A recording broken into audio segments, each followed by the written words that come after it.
அனைத்து வகையான நோய்களையும் குணப்படுத்தக்கூடியது, உடலுக்கு குளிர்ச்சி கொடுக்கக்கூடியது, கண் ஒலிகளுக்கு நல்லது. கருவுற்று தாய்மார்கள் பிரசவமானவங்க இந்த கீரையை சுரந்து சாப்பிடும்போது பால் நிறைய சுரக்கும் அவங்களுக்கு. பெரியோர்கள் முதல் சின்ன குழந்தை வரைக்கும் சமைச்சு சாப்பிடலாம். நல்லா ருசிச்சு சாப்பிட்றாரு மனுஷன். தாராளமாக சாப்பிடலாம்.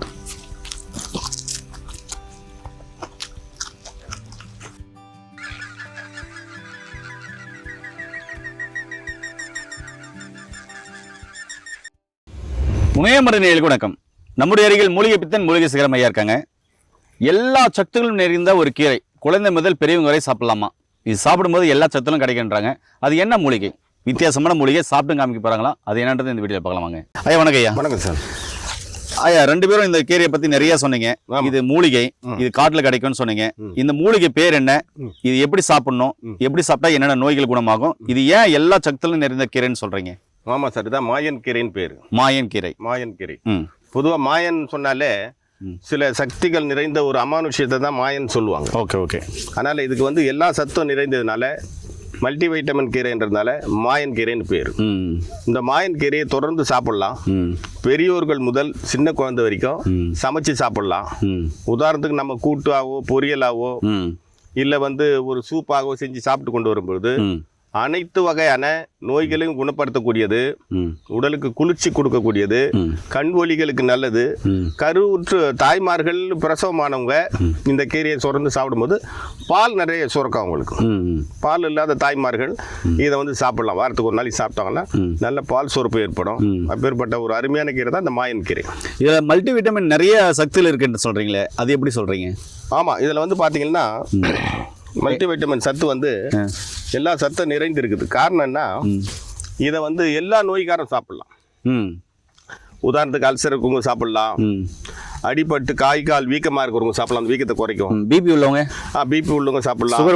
சுகர் உள்ளவங்க சாப்பிடலாம். ஓகேங்க ஐயா, இது எப்படி சாப்பிட்றது? சாப்பிட்டு காமிங்க ஐயா.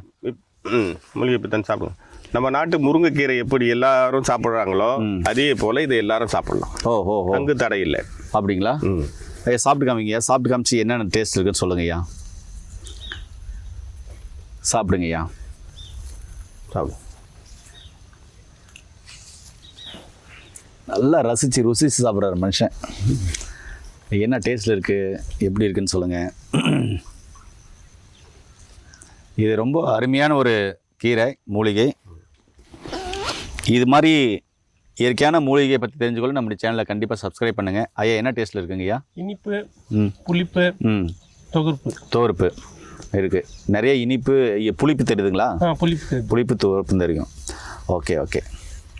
என்ன நேர்களே, இப்படிப்பட்ட மூலிகைகளை வந்து பார்த்திங்கனாக்கா நிறைய மூலிகைகள் நம்ம போட்டிருக்கோம். இங்கே பார்த்திங்கனாக்கா கிள்னாயே பால் வருது பாருங்கள். இந்த மூலிகை அப்படியே சாப்பிட்லாம். இது நல்லா சுத்தமாக தான் இருக்குது. இது அப்படியே நம்ம சாப்பிட்லாம். சரிங்களா? இந்த பால் வந்து புண்களை ஆற்றக்கூடியது. இதில் இருக்கிற விட்டமின் மினரல்லாம் பார்த்திங்கன்னா நம்ம உடம்புக்கு தேவையான அனைத்து விட்டமின் மினரலும் இதில் இருக்குது. தாராளமாக சாப்பிட்லாம்.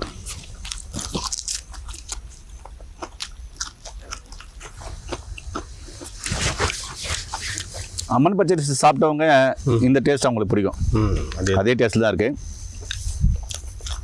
எனக்கு அரிசி சாப்பிட்ற மாதிரி தான் இருக்குது. அந்த ஒரு தோர்ப்பு சுவை நல்லாவே தெரியுது. அருமையான ஒரு மூலிகை தான்.